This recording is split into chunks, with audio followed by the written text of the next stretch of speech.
se van mucho por la historia clínica, se dan cuenta que más o menos eso viene caminando de un tiempo corto para acá. Es ahí donde se acuerdan que intervenía el que ustedes evaluaran que si estaba en etapa de celulitis, que si estaba en etapa de absceso. Yo me recuerdo muy bien que este señor tenía ya más de una semana de sentirse mal. Entonces habíamos hablado, ¿verdad? Que en términos generales, a pesar de que los días que estamos poniendo a veces pueden variar y son parámetros que a veces pueden diferenciarse dependiendo de qué tan agresiva es una infección, habíamos hablado de celulitis serosa, celulitis flegmonosa, pero este paciente ya lleva más días, ¿verdad? Ya lleva más de 5 o 7 días con este proceso. Entonces, ustedes pueden ir asumiendo que ya comienza a haber una concentración de material purulento, le tocan la piel al señor, miran si se siente caliente. Ahí pareciera, ¿verdad? Se deja ver un poquito que está un poco más roja la piel, no es tan marcado. Y ustedes comienzan a juntar todo lo que hemos estado platicando. De hecho, al estar esto así y que el paciente, de repente hay pacientes que les refieren que está saliendo pus por alguna parte de la boca, o a veces hay abscesos grandes que se revientan y están saliendo por la cara, o puede pasar que, no, que el paciente no sienta ninguna secreción, pero ustedes ya en su cabeza están analizando que en un espacio cerrado va a haber una flora mixta y de repente pueden comenzar a ver más anaerobios, puede irse volviendo la infección un poco más complicada y entonces ya comienzan a juntar todo lo que hemos platicado. Igual, por lo que hablamos de la casa que, ¿verdad? La casa que yo les enseñé y que fuimos hablando de los cuadros, de los cuartos, perdón, que se corría la infección hacia un lado y para otro. En esta foto, ustedes también ya me pueden ir diciendo, mira, doctor, sí es cierto, ¿verdad? Está afectada la parte del espacio bucal, pero mira aquí abajo ya se comienza a ver algo abultadito, ¿verdad? Porque así habla uno. Y es diferente a la parte del lado izquierdo del paciente. Entonces, en algún momento esta infección que está en este lugar, así como hablábamos de que un cuarto y se podía ir la infección al otro cuarto, aquí en este momento estamos hablando del espacio bucal, pero también puede ser que la infección se comience a diseminar a otros espacios. Entonces, ahí es donde ustedes cuando van describiendo en su ficha, muchas veces no van a encontrar un absceso que sea único de ese lugar, ¿verdad? Muchas veces se pueden encontrar una combinación. Ustedes van a decir, fíjese doctor, que tiene afectado el espacio bucal del lado derecho, pero también como lo vamos a ver ahorita, hay otros espacios y ustedes pueden decir, y se comienza a afectar el espacio de tal lugar, ¿verdad? Entonces, pueden ir ustedes argumentando y pueden ir ustedes dándose cuenta. El ir evaluando más o menos dónde el paciente va generando aumentos de volumen, ¿verdad? Debido a la infección, también en algún momento, como lo vamos a ir viendo, puede ir indicándoles más o menos dónde sea conveniente drenar, hacer incisiones para un drenaje cuando son extraorales. Y también lo platicaba yo en estos días, que hay abscesos que son intraorales, pero no quiere decir que los abscesos intraorales no sean delicados, ¿verdad? A veces uno los puede tomar de una manera sencilla comparada cuando el paciente ya está con la cara muy hinchada o tiene un problema así más severo. Pero los abscesos intraorales también hay que tenerle mucho respeto. A veces pudiera ser que algunos se resuelven con más facilidad, el hacer el drenaje, lo habíamos platicado, que es un poco más sencillo de repente trabajar en la mucosa de la boca que de repente hacer una incisión en la piel. Pueden existir dudas, ¿verdad?, de qué estructuras están por ahí cerca o cómo, si estoy haciendo bien o no un drenaje. Entonces, vamos a ir viendo en el transcurso de la clase, pero estas diapositivas que ahorita hicimos es como retomar un poco con lo que terminamos la clase pasada. Entonces, fíjense que cuando muevo ese cuadrito, siempre tengo que hacer esto después porque no me deja. Vamos a ver. Entonces, este se mira un poquito más como localizado, ¿verdad? O sea, está el músculo buccinador y el músculo está de alguna manera involucrado en el absceso. Si se fijan en este paciente, aquí no se mira tan como hinchado, ¿verdad? Hacia la parte abajo de la mandíbula, la región submandibular, se mira bastante parejo. Entonces, aparentemente la infección está ubicada en este lugar todavía, en este espacio bucal.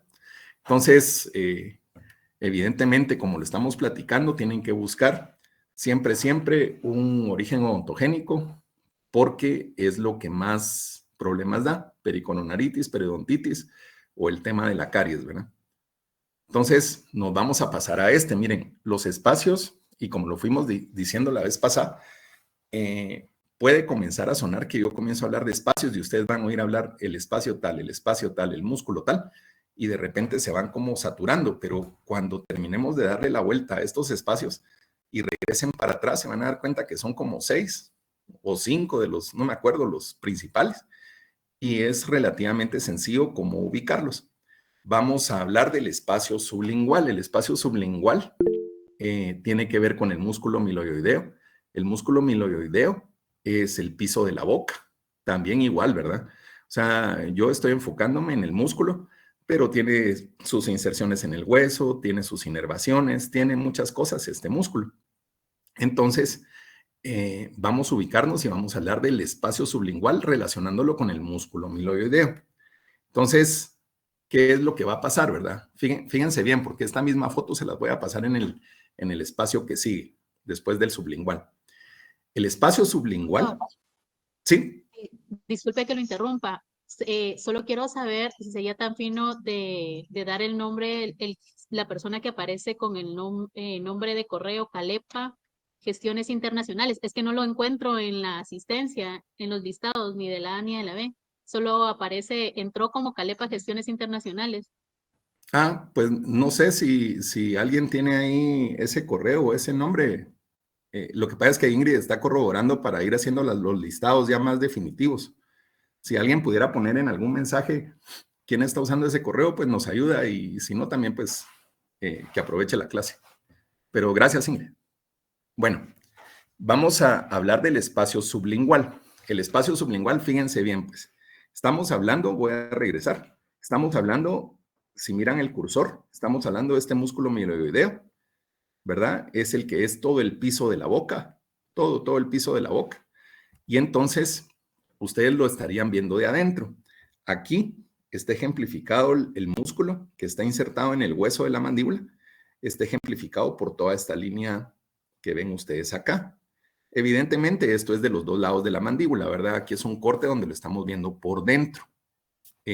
O sea, es una vista por dentro de la mandíbula. Entonces, a lo que yo les quería llamar la atención, que es bastante lógico, ¿verdad? O sea, cuando hablemos del espacio sublingual, las piezas dentales que con más frecuencia dan problemas al espacio sublingual son las premolares inferiores.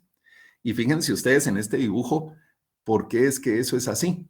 La inserción del músculo, acuérdense que los músculos, a pesar de que en una infección grave pueden ir ya dando de sí y que la infección pase para otro lado, en algún momento las inserciones musculares son como una pared que trata de detener la infección en cierto lugar. Entonces, si ustedes tienen un proceso infeccioso en premolares y se dan cuenta que la inserción del músculo está aquí, cuando salga el pus de estas premolares, usualmente va a salir arriba del músculo y eso va a estar ocupando el espacio sublingual, que es abajo de la lengua. En cambio, cuando miremos el otro espacio, se van a dar cuenta que las molares, muchas veces por la inserción del músculo y las raíces, el tamaño de las raíces de las molares también, en ocasiones estos ápices de estas muelas, las molares, queda abajo. Entonces, es más común que la infección del espacio sublingual sea por premolares que por las molares.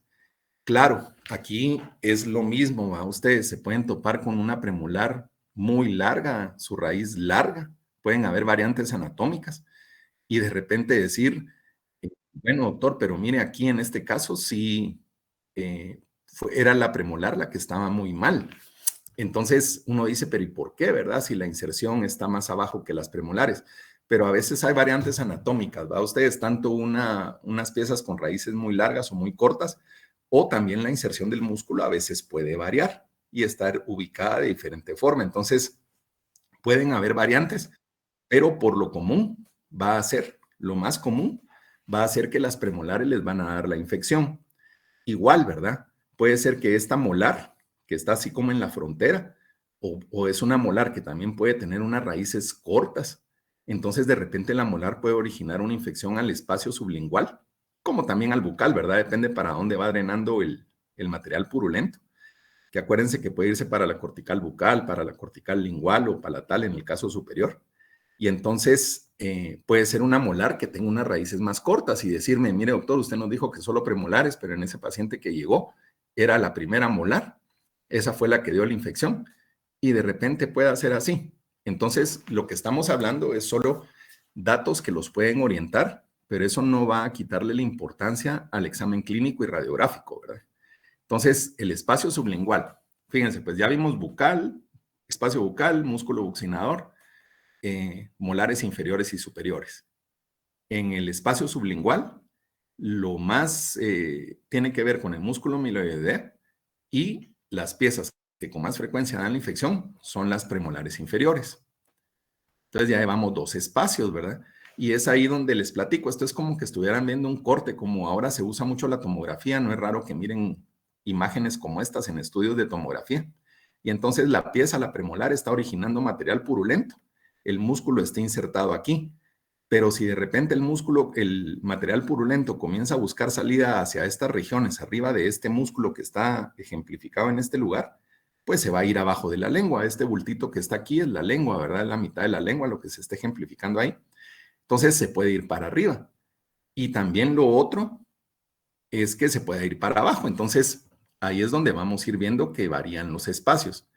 Esta foto que está aquí, este no es un absceso, pero se miran a veces de una manera similar. Cuando ustedes estén revisando algunas cosas en las clases de patología, de repente les puedan mencionar que a veces hay unos como quistes de retención salival, y a veces abajo de la lengua se forman unas lesiones que se llaman ránulas, y que lo que están haciendo ahí es que están acumulando saliva. Pues bien, esta foto es de una ránula, no es de un proceso infeccioso, pero me sirve a mí para ejemplificarles que a veces está el proceso infeccioso y más o menos se miraría algo parecido, un aumento de volumen parecido, ¿verdad? Podría verse así, o un poco más diseminado, se puede regar al otro lado de la arcada dental.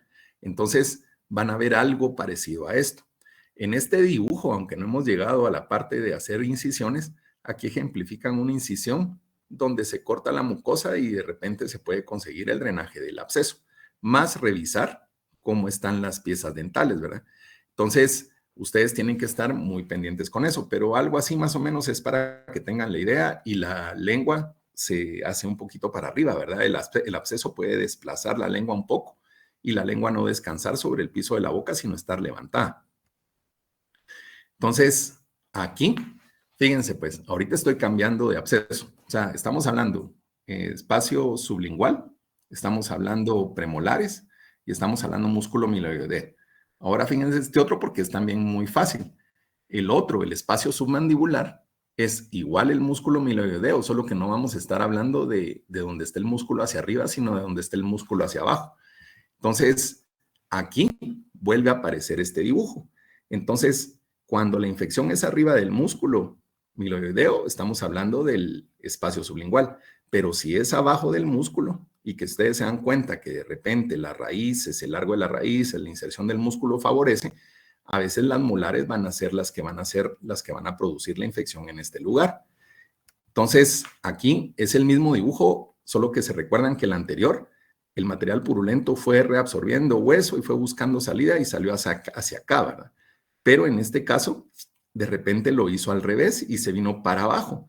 Entonces, la frontera es este músculo, el músculo miloideo. Si se va para arriba, puede ser un poco más frecuente el absceso sublingual. Y si se viene para acá, se ve ir un poco a la región ya del cuello. Entonces, es el espacio submandibular. Entonces, en el espacio submandibular, vamos a volver a repetir, el músculo miloideo es el que tiene más relación, solo que la diferencia con el anterior es que son las molares inferiores las que pueden provocar con más facilidad ese absceso, ¿verdad? Aquí en este niño más o menos se va viendo un poquito más hinchado en esta parte. Como les digo, puede haber una mezcla, ¿verdad? Y a veces no hay una línea definida, así como cuando ustedes trabajan algunas referencias que las van a ver en prótesis total y que toman el tragus de la oreja y que toman el ala nasal. O sea, y ustedes pueden trazar líneas y les dicen los profesores o distintos planos que hay en la cara, ¿verdad? Que a veces, si no recuerdo mal, creo que los mencionan en oclusión, no estoy seguro. El asunto es que aquí no es como que yo les diga, miren, el absceso comienza aquí y hacen una línea y de aquí para abajo está el absceso y de aquí para arriba está el absceso. O sea, no hay una frontera exacta, puede haber una mezcla. Aquí se va viendo un poquito más hinchado este muchacho, un aumento de volumen en esta región. Entonces, yo digo, bueno, eso ya está un poco más en la región submandibular. Pudiera ser que el problema comenzó un poco por acá, por el área bucal, pero fue bajando y de repente esta área se libera un poco y se va acumulando más abajo. Entonces, puede haber una mezcla, como les digo, que no pierdan el norte de que puede haber una combinación. No es una localización así fija nada más, sino que puede haber una combinación de abscesos. Entonces, ¿qué es lo que pasa, verdad? Aquí en este señor se le mira como que tuviera un poco aquí de papá en esta región. Sin embargo, este señor sí era un paciente que tenía una infección y lo que estamos viendo es que se le estaba acumulando ya pus en la región submandibular.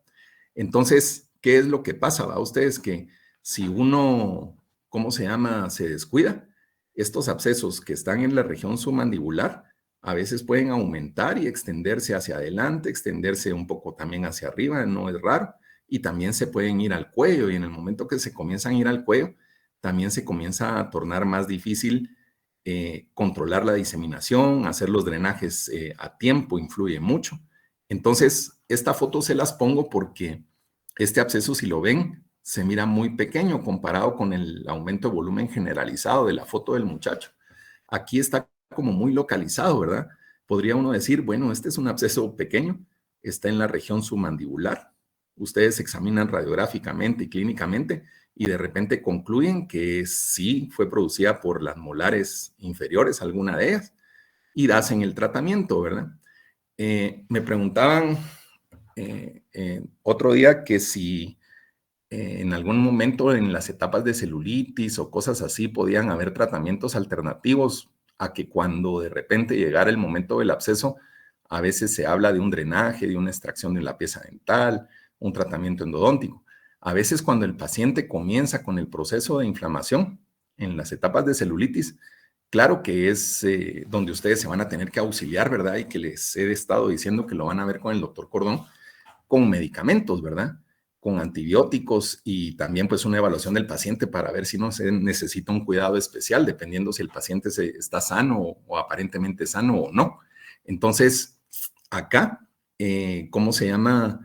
Cuando comienzan las etapas y el paciente comienza a llegar con ustedes, pues ustedes en algún momento pueden decir, bueno, todavía no es el momento de drenar, pero miremos si nos ayuda el antibiótico. O pueden decidir en ese momento de celulitis, bueno, vamos a abrir esta pieza dental, vamos a sacar esta pieza dental, y de repente pudiera ser que el absceso no camina más y se va controlando con los medicamentos. Pero estos abscesos faciales, ustedes, las infecciones de la cavidad oral, a veces pueden ser traicioneras, pueden ser muy agresivas y depende también mucho de la defensa del paciente, que es algo que recalcamos que era importante, de las defensas del paciente. Entonces, van a haber momentos, ¿verdad? Incluso ya cuando esté en la etapa de absceso, no quiere decir que solo con drenaje se va a resolver o con extraer la pieza. También tienen que auxiliarse generalmente con antibióticos, ¿verdad? Y con medicamentos.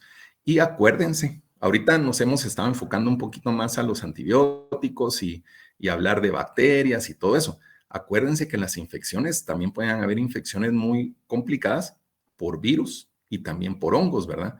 O sea, en esto que estamos hablando de infecciones, tampoco que lo más común sea ver lo que estamos hablando es una cosa, pero también se pueden topar con infecciones severas por hongos o por algunos virus, ¿verdad?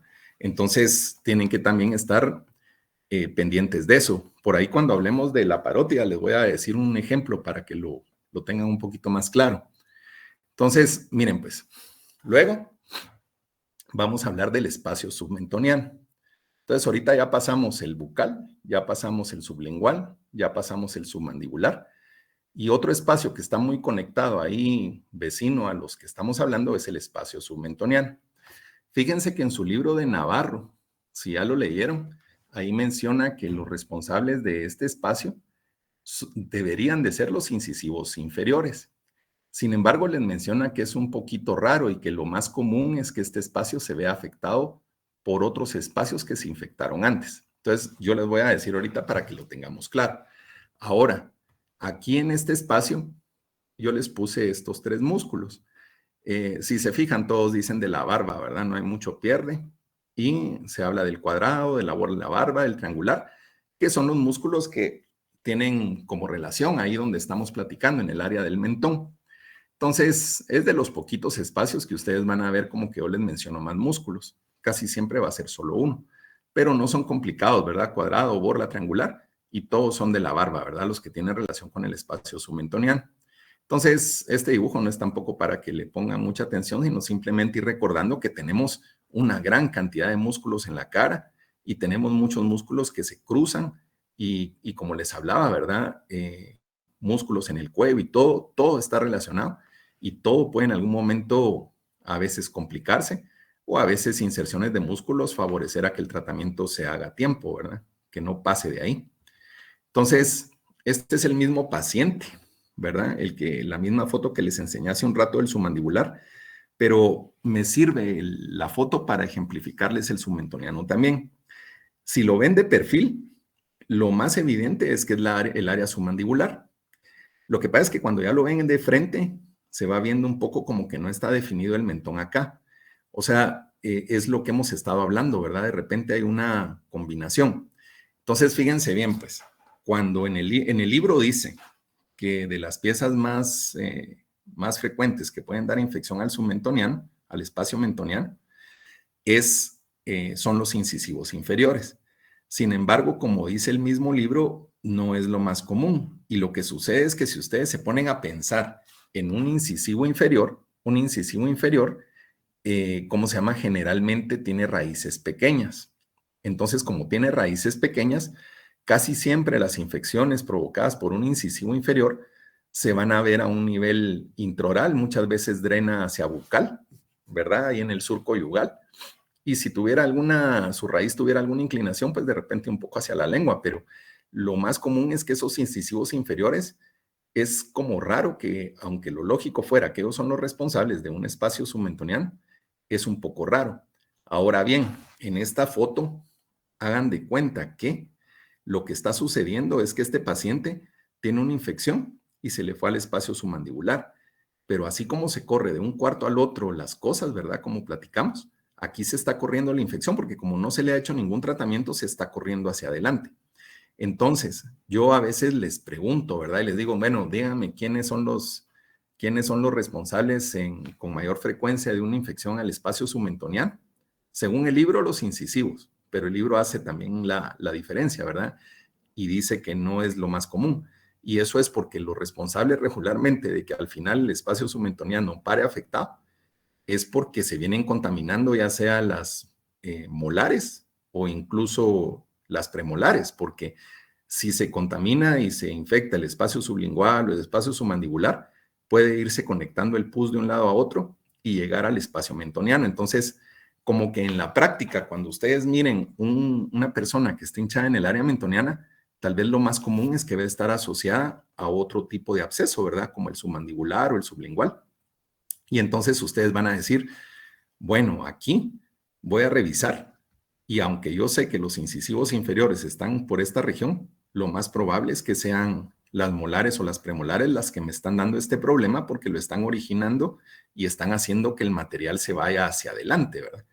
No sé si alguien tiene alguna duda con eso, pero el libro dice los incisivos, menciona también su libro que los caninos a veces responden un poquito más como las premolares, ¿verdad? No son tan responsables los caninos, ¿verdad? Y si tienen alguna pregunta me interrumpen, ¿verdad? Porque aquí no logro ver yo manitas ni nada. Entonces me interrumpen. Entonces, esperaría yo que les quede claro que el espacio submentoniano, pues estamos hablando que tiene que ver con esos tres músculos, ¿verdad? Y que en algún momento, aunque pudieran ser los responsables los incisivos, pónganse que yo les pregunte en el examen y les ponga solo los incisivos y les ponga, qué sé yo, el canino superior, el canino inferior y trate de ponerles alternativas.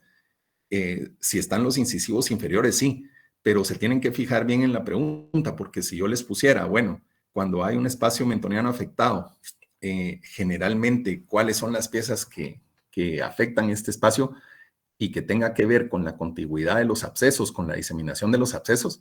Ahí estaríamos hablando de las otras piezas, ¿verdad? O sea, tal vez yo trataría de ser muy claro si se los pregunto, pero regularmente el espacio mentoniano tiene que ver con otras, ¿verdad? Tiene que ver con las premolares o con las molares. no necesariamente los incisivos. Entonces, que les quede más o menos claro eso, que la teoría es que pudieran ser los incisivos, pero en la práctica es un poquito más común que sean las otras piezas. Ahora miren, pues, va. Ya nos fuimos el espacio bucal, el espacio sublingual, el espacio submandibular, y estamos hablando del espacio macetero. Ese a fuerza va a ustedes. O sea, ¿de quién vamos a hablar en el espacio macetero? Del músculo macetero, es el que más tiene que ver. Y entonces, fíjense ustedes que este espacio tiene una cierta característica. Fíjense, el músculo macetero es un músculo masticador, es uno de los músculos masticadores. Es un músculo bastante fuerte que se está ejercitando todos los días cuando ustedes están abriendo la boca. Es un músculo ancho. Entonces, no es raro que a veces cuando hay un absceso en este lugar, fíjense lo que les voy a contar. Vamos a ver qué dice por aquí. Bueno, supuestamente, ¿verdad? Ustedes pueden tener, aquí está ejemplificado en negro el macetero.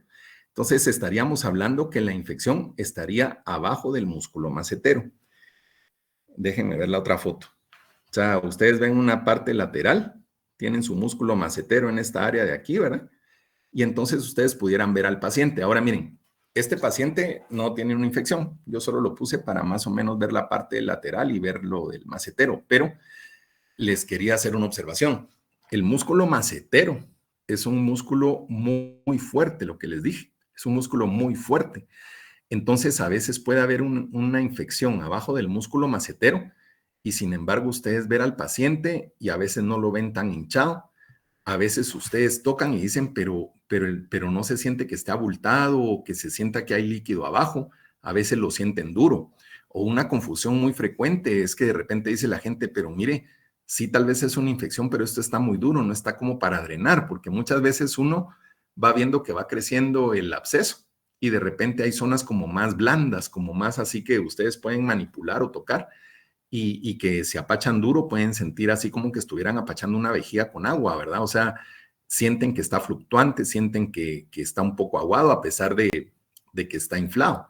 Entonces, cuando es un absceso puramente abajo del macetero, a veces se pueden confundir y decir, sí, el paciente está mal, a lo mejor tiene una infección, pero ni siquiera es el momento de drenar porque esto está muy duro, o sea, no hay líquido ahí y es donde los puede engañar el músculo macetero.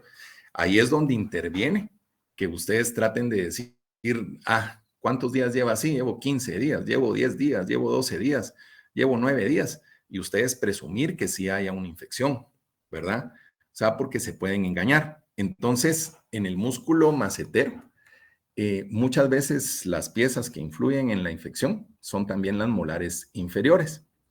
Y acuérdense que el pus puede agarrar camino para diversos lados, entonces por eso es que no hay una vía exacta a donde drena siempre una pieza. Puede irse para abajo, puede irse para adentro de la mandíbula, puede irse para afuera.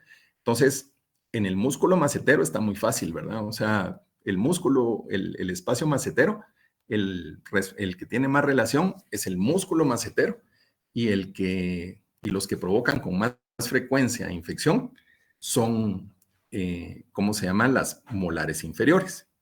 Entonces, como les digo, a mí me ha pasado un par de veces que de repente uno tiene dificultad para el diagnóstico y duda.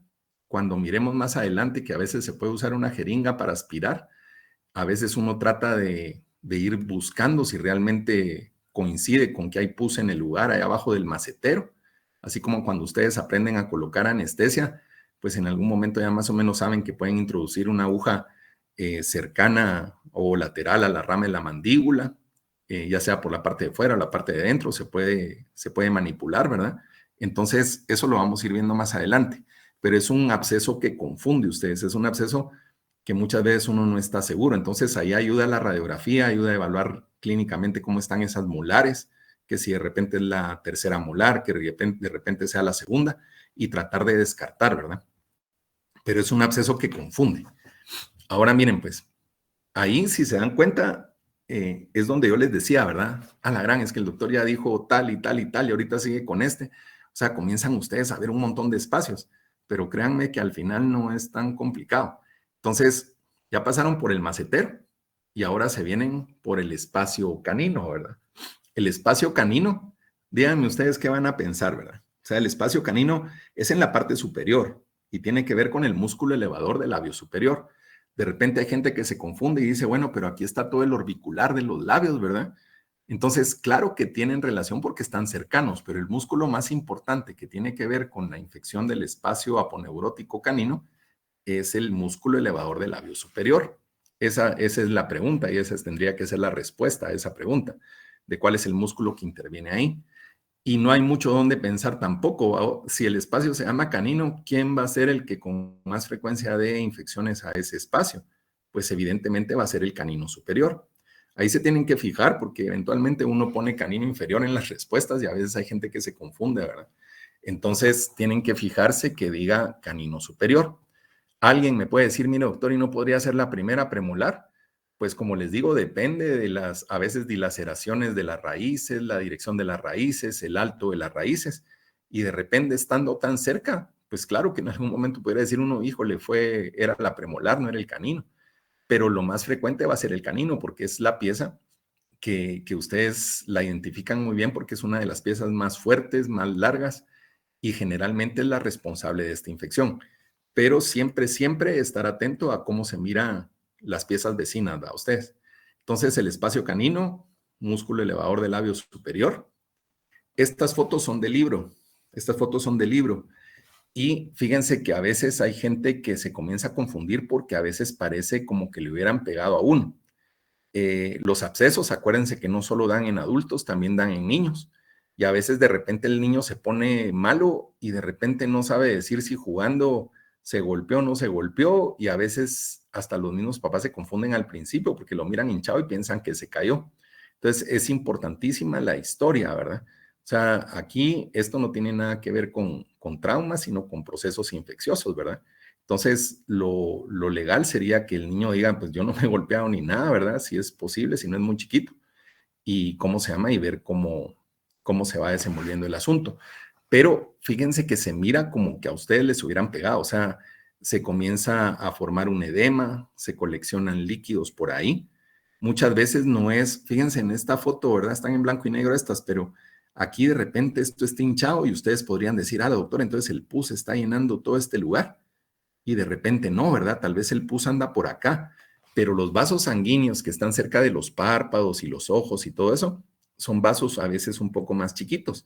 Y como se comienza a poner así el área un poco como apretada, porque el absceso comienza a generar presión, a veces la circulación comienza a restringirse un poco. Y entonces se comienza a edematizar la gente, ¿verdad? Comienzan a generar esto y no es porque haya pus arriba ni pus abajo, sino que muchas veces esto es en respuesta a todo lo que está pasando por acá, que está generando mucha presión y ya no hay una adecuada circulación de líquidos, ¿verdad? Y entonces se comienza a edematizar el ojo. Entonces hay que estar pilas con eso, ¿verdad? Esta paciente también fue una pacientita que vimos en la facultad. Ahí en ese tiempo fue un tiempo donde por una remodelación que se estaba haciendo estuvimos trabajando en un área de niños allá en las clínicas y por eso se nota un poquito diferente esos cuadritos y eso que está por ahí. Pero esta señora llega y entonces ustedes la ven. De primera intención ustedes la ven, ¿verdad? Entonces, como les digo, el ejercicio de estar viendo fotos y estar como dándole vueltas a lo que hemos estado platicando es que para el momento donde estamos ahorita, muchos de ustedes miran una foto así y comienzan a asociar una infección. La historia clínica, otra vez, ¿verdad? O sea, recalcar eso, la historia clínica es reciente, si tiene alguna molestia y todo. Y de repente ustedes se van a dar cuenta y dicen, pero mire doctor, en esta parte de por aquí la paciente se mira bastante normal, ¿verdad? Y supuestamente el canino debe andar por aquí. Pero esta es una infección del espacio canino. Lo que pasa es que el canino tiene una raíz larga y de repente se va saliendo de los límites de este músculo que hablamos y comienza a hinchar esta parte. O sea, comienza a inflamarse, de repente comienza un líquido seroso, que era lo que mirábamos en la celulitis, y de repente un absceso ya más instalado, más franco. Entonces, esta área, si ustedes se fijan, la paciente ya se mira más rojo este lado que de este lado. Si ustedes la tocan, generalmente se van a topar con que al tocarlo con su mano va a estar más caliente la piel de este lado que de este lado. Y puede ser que a la hora de hacer cierta presión, el paciente se queje de dolor. porque las fibras están presionadas, las fibras nerviosas, conforme el absceso va creciendo, se presionan más. Entonces, ustedes revisan, ¿verdad? Y entonces alguien puede decir, mire, doctor, y adentro de la boca también se le miraba un poco afectado el surco yugal, porque puede ser que la infección esté en esta región, pero también se comience a buscar dónde irse, ¿verdad? Y a veces puede coincidir que la región intraoral y también aquí arriba esté afectada, o solamente la de afuera. Pero cuando ustedes miran a una persona así, luego tienen que pensar en el canino. Y entonces descartan si realmente eso no es el canino, ¿verdad? Hay otras afecciones. No sé si ustedes vieron que ahorita con el COVID, de repente se habló de mucormicosis y otras cosas, si lo recuerdan, ¿verdad? Y para quien no lo recuerde, de repente se comenzaron a hablar de otras cosas. A veces una mucormicosis, que no tiene que ver con el canino, a veces se comienza a poner así. Entonces, por eso es que es importantísima la historia, el descartar todo lo dental y ver si realmente el problema tiene que ver con el canino. Acuérdense que hablamos que más del 80% de infecciones tienen que ver con temas odontológicos, ¿verdad? O sea, el tema de, otra vez repitiendo, la pericononaritis, la periodontitis o la caries. Pero hay un 20% o por ahí que tiene que ver con otras cosas. Entonces, si esto no tiene nada que ver dental y se puede hacer una radiografía, se puede buscar con tomografías y a veces pudiera hacer alguna otra cosa, hay un 20% que pueden generar estas cosas, ¿verdad? De infecciones o de problemas que tienen que ver con que la paciente se lastimó, que sí se cayó, que, ¿cómo se llama? De repente se metió alguna bacteria, ¿verdad? En algún lado, en alguna heridita y genera esto. Entonces, tienen que estar muy pilas y descartar lo dental.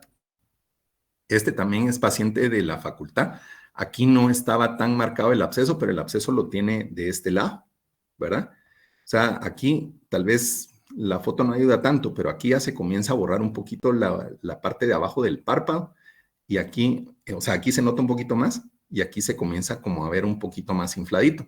Entonces, ojo, porque también los niños, o sea, no, los abscesos no son exclusivos de la gente adulta, ¿verdad? Sino que también hay niños que pueden tener abscesos.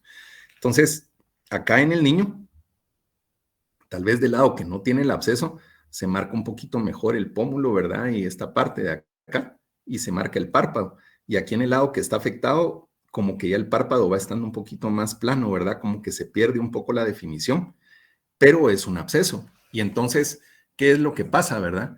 Que muchas veces esos abscesos, como lo vamos a ver más adelante, hay vías de hacer un drenaje y de repente se puede hacer desde adentro, ¿verdad? Desde el fondo del surco, para no hacerle un corte aquí en la cara. Habrán variantes, ¿verdad? A veces sí se pueden hacer incisiones, pero que tengan claro que puede ser tanto de, ¿cómo se llama?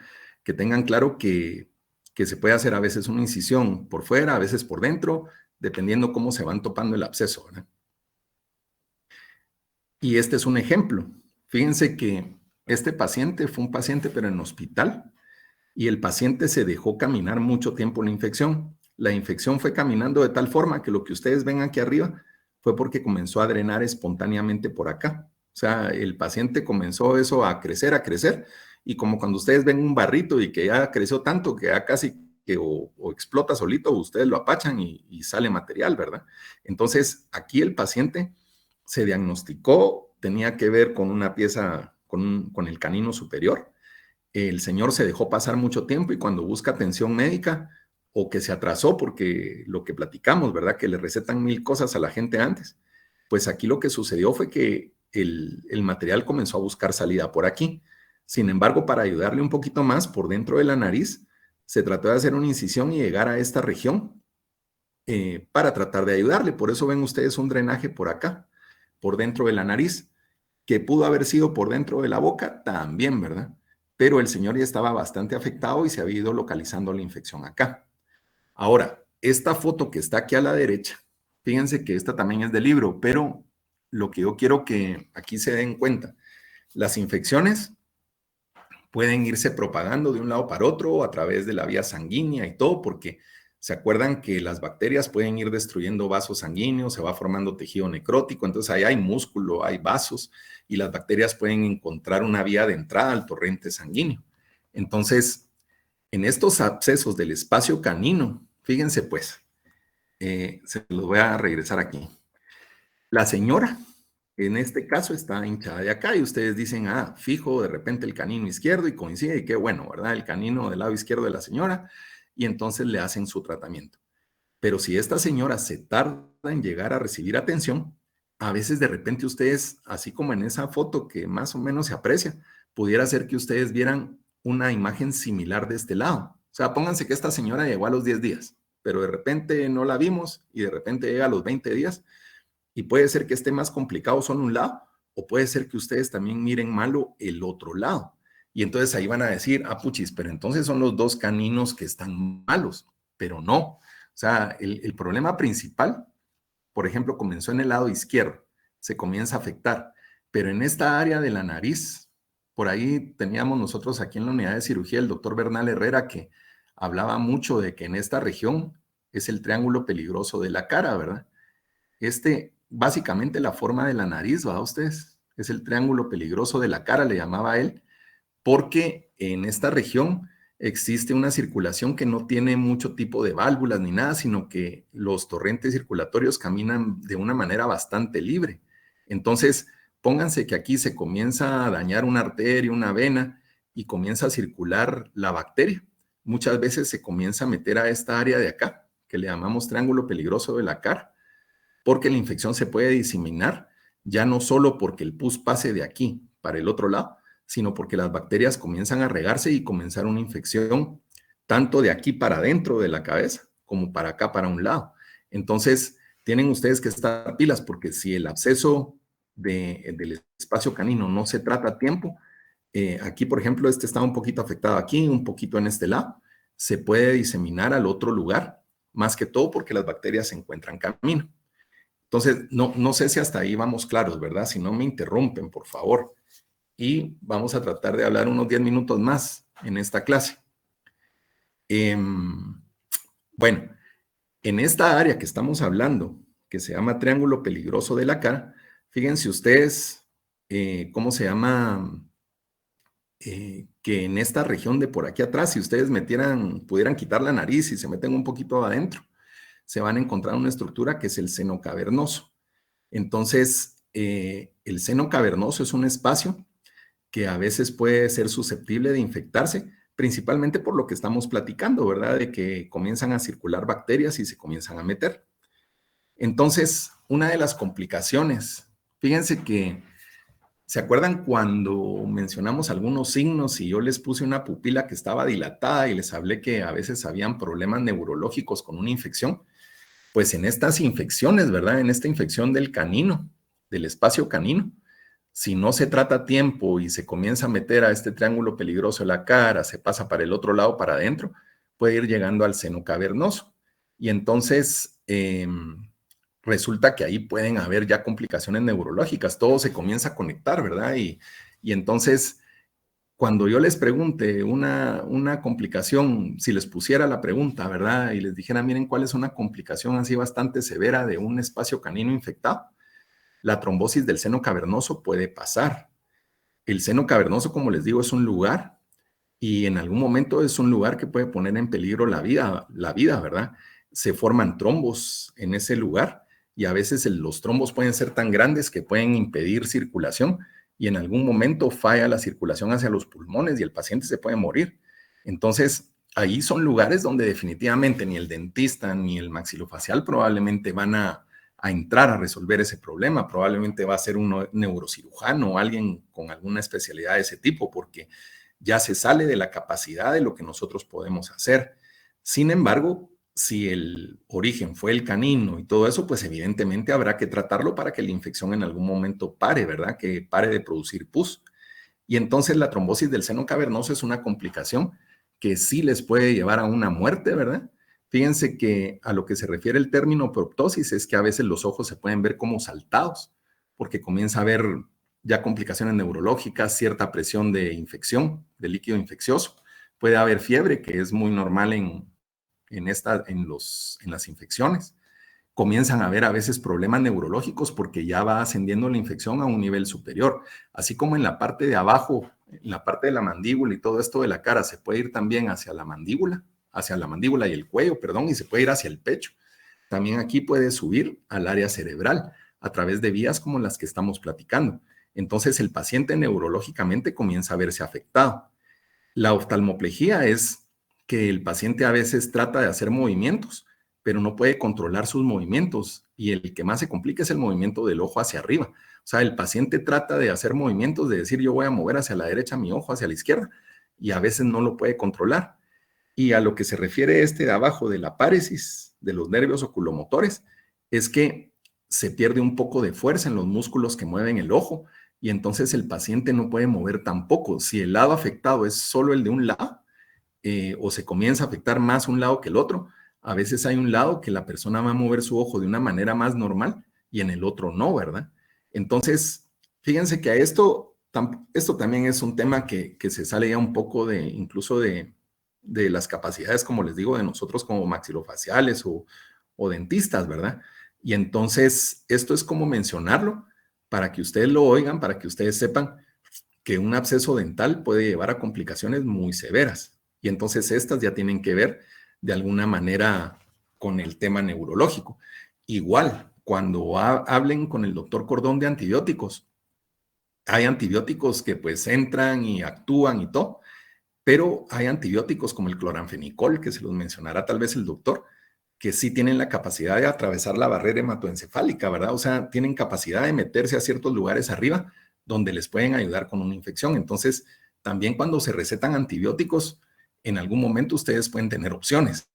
Ahora, cuando ustedes tengan un paciente que esté muy mal, evidentemente tal vez va a estar en el hospital y ustedes van a estar apoyados por, qué sé yo, pueden estar apoyados por un infectólogo, por un internista o por el neurocirujano.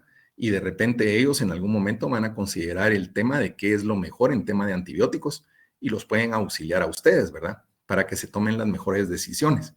Pero por eso es que es importante en la clase de antibióticos que sepan que hay algunos que pueden variar su punto, el objetivo, ¿verdad? Y pueden ayudarles más que otros. Bueno, aquí, así como les enseñé yo en la clase pasada, yo les mencioné que se retiraba un tejido de la boca que se llama épulis. Y ese épulis se los puse de ejemplo de que es una cirugía que normalmente no se infecta, ¿verdad? O sea, está muy abierto el espacio, está muy abierta la herida, no hay mucho donde se acumule algo y es raro que se infecte la gente, siempre con los cuidados que tienen que tener si son diabéticos o tienen algún problema en especial, algún requisito que haya que cumplir para poderlos operar. Pero aquí lo que tengo de ejemplo es de lo más común que ustedes van a ver en su práctica privada, ya sea que las hagan, o sea que la refieran, o es mucho de lo que se mira en la facultad, y son las terceras molares, ¿verdad? Las muelitas del juicio. Aquí, pues es solo las fotos ejemplificando, ¿verdad? El sacar las terceras molares. Acuérdense que también pueden haber otras piezas, ¿verdad? No solo las terceras molares, sino aquí, por ejemplo, era una pieza, creo que es el canino, porque las de arriba son premolares. Entonces pueden haber muchas piezas retenidas que les obliguen a ustedes a hacer una cirugía dentro de boca. El tema de las cirugías dentro de boca, ¿verdad? Es que, solo déjenme ver aquí, allá. El tema de las cirugías dentro de boca es que la cavidad oral es una cavidad que se considera siempre contaminada. Yo les voy a decir que si, por ejemplo, yo vengo y saco una primera molar porque está afectada por caries o una premolar, de repente yo vengo y receto, como ustedes lo van a ver al final con el doctor Cheu, analgésicos, ¿verdad? Y entonces uno receta aquí un diclofenaco, que ibuprofen, y ustedes saben que todas esas pastillas, o el Enantium, que suena mucho el nombre comercial, pues en algún momento ustedes van a tener opciones para tratar dolor e inflamación. Y muchas veces van a vernos a nosotros que de repente sacamos unas piezas y no indicamos antibiótico, a pesar de que la cavidad oral es una cavidad muy contaminada. Ahora, van a haber criterios de criterios, ¿verdad? Y por eso ustedes tienen que estar muy abiertos a escuchar lo que sus maestros dicen, los puntos de vista, e ir tomando lo que cada uno menciona. Yo en lo particular, en la parte de las terceras molares, fíjense que yo ahí sí les tengo mucho miedo a veces a las infecciones cuando se sacan terceras molares, aunque ustedes tengan sus instrumentos estériles, sus fresas, todo lo que hacen para sacar las terceras molares. Yo, por ejemplo, de rutina, sí receto antibiótico cuando se sacan terceras molares. Otro grupo de profesionales probablemente dirá, no, como no hay infección, yo no receto antibióticos. Entonces se pueden encontrar los dos extremos y los dos extremos en algún momento pueden ser válidos. Por eso es que es muy útil tener abierta la mente a los criterios que cada uno vaya manejando y al que ustedes se van a formar. Pero yo he tenido, a veces puede ser que coincide, ¿verdad? Pero de repente yo no recetaba antibiótico en terceras molares y se me infectaba, ¿verdad? Entonces ya no sabía yo si era por casualidad o qué era. Pero en general, yo en las terceras molares les tengo mucho miedo porque una tercera molar, a veces superior o inferior, que se infecten, a veces de una forma severa pueden llevar a un paciente al hospital y se puede complicar muchísimo. Entonces, ¿cómo se llama? Ustedes tienen que tener abierta ese tema a que en algún momento pueden escuchar una o la otra versión. Puede ser que algún doctor les diga, miren, yo nunca he recetado en terceras molares, solo cuando de repente comienza algún problema yo la receto, y es válido también, ¿verdad? En Costa Rica, por ejemplo, el sistema de salud costarricense obliga por ley a los odontólogos a que si hacen una extracción, sea de un central, sea de un canino, sea de lo que sea, o una tercera molar, el paciente tiene que salir con receta, con analgésico, antiinflamatorio y con antibiótico.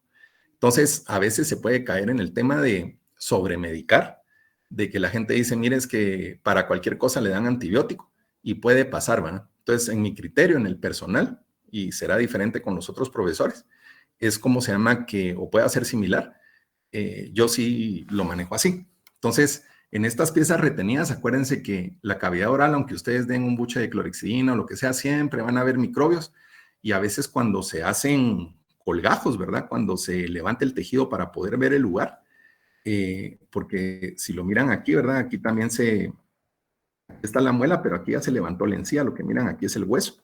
Entonces, si de repente la muela tarda uno mucho en sacarla porque se puede complicar, a veces hay más tiempo en que las bacterias tuvieron acceso a esos lugares. Siempre es bueno lavar después las heridas y todo. Entonces, en la actualidad, pues no es tan frecuente que se miren las infecciones, pero sí se ven. Entonces, ya depende del criterio de cada uno. Solo déjenme ver, porque miren, pues, ahorita, a menos que se me olvide alguno, ¿verdad? Pero ya vimos el bucal, importante saberlo, el submandibular y el sublingual, importante saberlos, el macetero, importante también, el del espacio canino, ¿verdad? El submentoniano. Entonces, más o menos vamos a marcando los abscesos más importantes. Y quiero ver, déjenme ver, solo déjenme ver. Si quieren esto mañana hablamos un poquito del libro.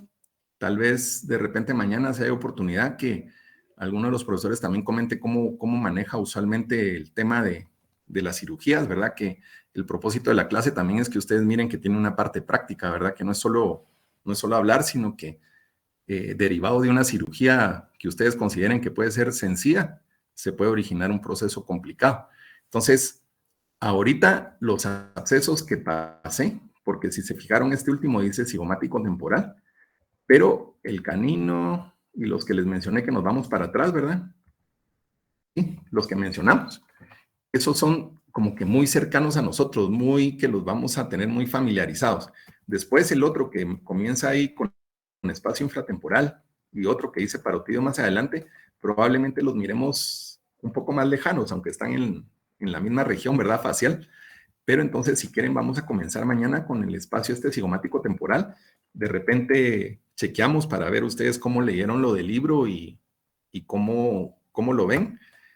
A veces no se extrañen que puedan haber contradicciones, ¿verdad? Y solo déjenme poner aquí.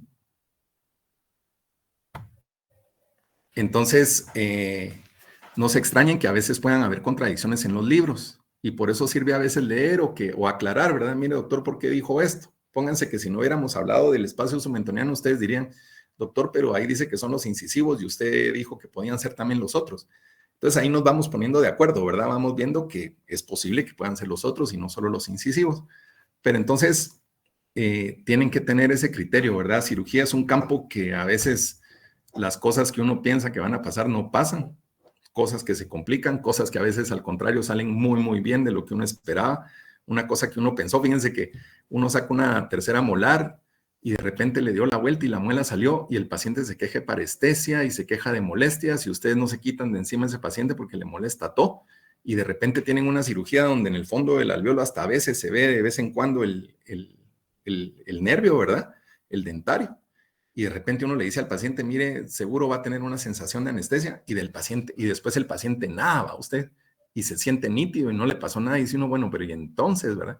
Entonces, la boca es muy amable, es muy bendecida, pero también es muy traicionera. Entonces, que tengan abierto eso. No sé si alguien tenga alguna duda de lo que platicamos hoy, que me quiera preguntar. Doctor, yo tenía una duda. Ajá. Usted había dicho de que iba como a decir con los espacios que conectaba cada uno. Ah, sí, Pero sí. esto va a ser más adelante. Mira, lo que pasa es que todo se puede conectar. Por ejemplo, al hablar del sublingual, el sublingual se puede conectar con el submandibular y el sublingual se pueden conectar con el submentoniano si hablamos de la parte esta de aquí abajo. Este canino, ponete también en algún momento, como platicamos, se puede meter a espacios profundos como el seno cavernoso, pero sí ya te capté lo que me estás diciendo, pero en general, tal vez lo que podrías tú pensar es que si tenés un absceso al espacio canino y de repente la infección se comienza a ir para acá, para la cara, de repente, aunque no es lo más común, se puede también ir contaminando el espacio bucal, ¿verdad? O sea, más que todo al principio tú lo tendrías que pensar en el tema de que están cercanos, ¿verdad? O sea, el espacio canino, pues sería muy difícil que en algún momento la infección estuviera aquí abajo, un espacio submandibular derivado de un canino porque están separados por una buena porción de tejido y de estructuras. Entonces, si querés lo vamos a repasar un poco más cuando estemos hablando, pero más que todo es los espacios que están el canino, que el submandibular, que el sublingual. Tú pensá en los que están vecinos y esos son los que tienen más probabilidad de contaminarse y cuando se van al cuello también. Por ahí yo les pongo ¿cómo se llama? Un como diagrama donde se habla del faringeo lateral y todo, que son espacios que realmente no vale la pena que los abordemos porque se salen de nuestro campo de acción, ¿verdad? Pero el cuerpo, la cabeza, en el cuello, hay muchos lugares donde a veces hay como lugares que funcionan como corredores y la infección se puede ir para otros lugares y como te digo, así como se puede ir para el pecho, ¿verdad? O se puede ir para la espalda o se puede ir para la cabeza. Entonces, pensarle un poquito más en que los espacios que hemos hablado, con los que aparentemente están vecinos, son los más fáciles con los que se pueden ir relacionando. Y de lo que me estás preguntando, a veces hay abscesos muy complicados que de repente la gente ya con la cara súper hinchada y son abscesos enormes, donde ya a veces se pierden límites de cualquier tipo y ya el absceso puede ser muy serio, ¿verdad? Entonces, algo así sería, pero si querés lo vamos a ir tratando de dejar más claro, ¿verdad, Edna? Bueno, doctor, gracias. Bueno, ¿alguien más? ¿Alguna duda? Bueno, si no, entonces estamos ahí y nos vemos mañana ustedes. Nos platicamos mañana. Doctor, feliz día. Feliz día. Nos vemos. Feliz día. Gracias, Órale. doctor. Feliz día. Buen día, Guillermo. Feliz día. Feliz día, Denis. Buen día.